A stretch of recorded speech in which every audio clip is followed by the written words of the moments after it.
you want to do is make sure you get a circumference measurement from your client. First things first, you need their head size. So you're going to go all the way around the head, just in front of the hairline, behind the occipital and behind the ears. I'll turn it so you can really see.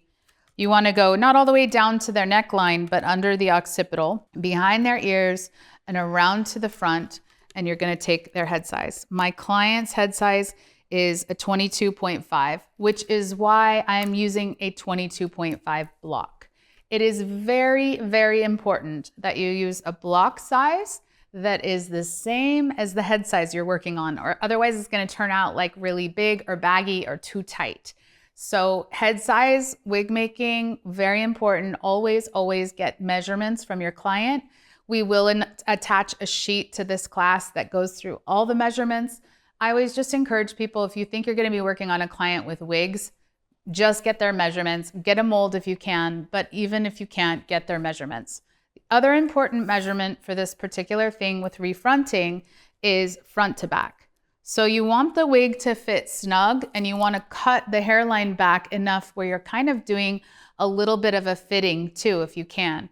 A lot of times factory wigs are made and they just are a little baggy in the back, just because they add that stretch for different head sizes, one size fits all, but also because you're gonna tuck hair up under there and they're gonna wanna be able to put the hair inside. So if you're kind of building the front for your client, you can also kind of size the wig a little bit and make it fit a little bit better. So I always get front to back measurements, which is the front of the head down to the nape of the neck. And it's usually somewhere between 13 and 14 inches. Just so you know where the wig lands in the back of the head and how it sits on the front. And this will make it kind of nice and snug as it sits like around the hairline. And so you won't have to like manipulate it or glue it or tape it as much. So also another really important measurement. Okay, so you want to make sure that you have that front to back measurement. Mine is a little over 13. It's usually somewhere between 13 and 14 inches, depending on the person's head size. And then you're going to wrap this up.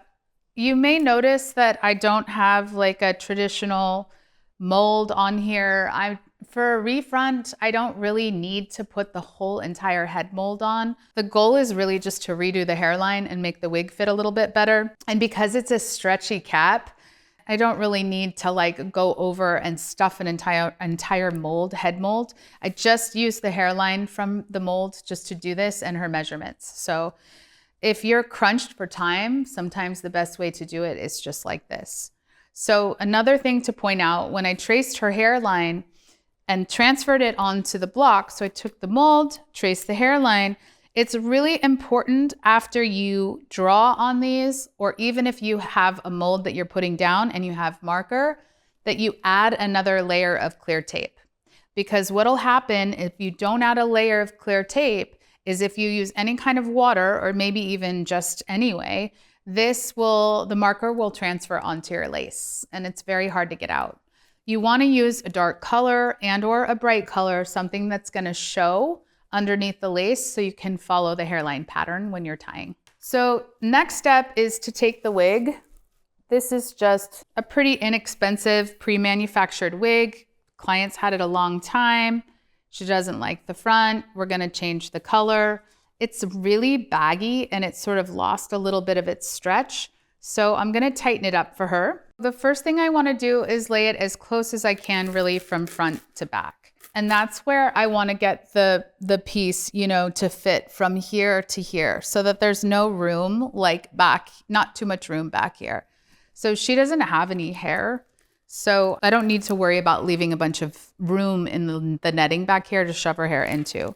So when I put a wig on, I want to make sure that the front is here, that it's lined up. A good way to do that is after you've cut it, to make sure that the sides are even.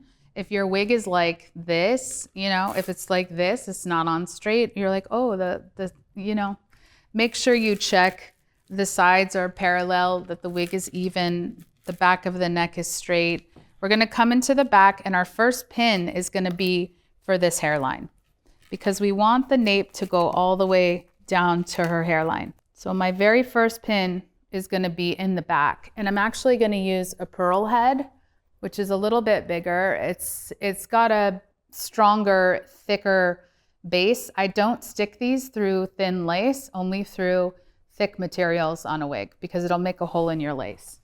So I'm gonna block this right down to that line we drew. I'm actually gonna give myself a couple of these across the nape so that it stays in place from corner to corner. So I did center, now the corner, and now I'll do the other corner, all with my pearl head pins, and then right into the base just to secure the hairline right at the edge there. So you have 1, 2, and 3 holding it down. And then with the front, I don't wanna like yank it. I just wanna like fit it softly so that it's flush. I don't feel like any material from here to here. It's not so tight that it's like being pulled back. You just wanna take any excess like room out of the back.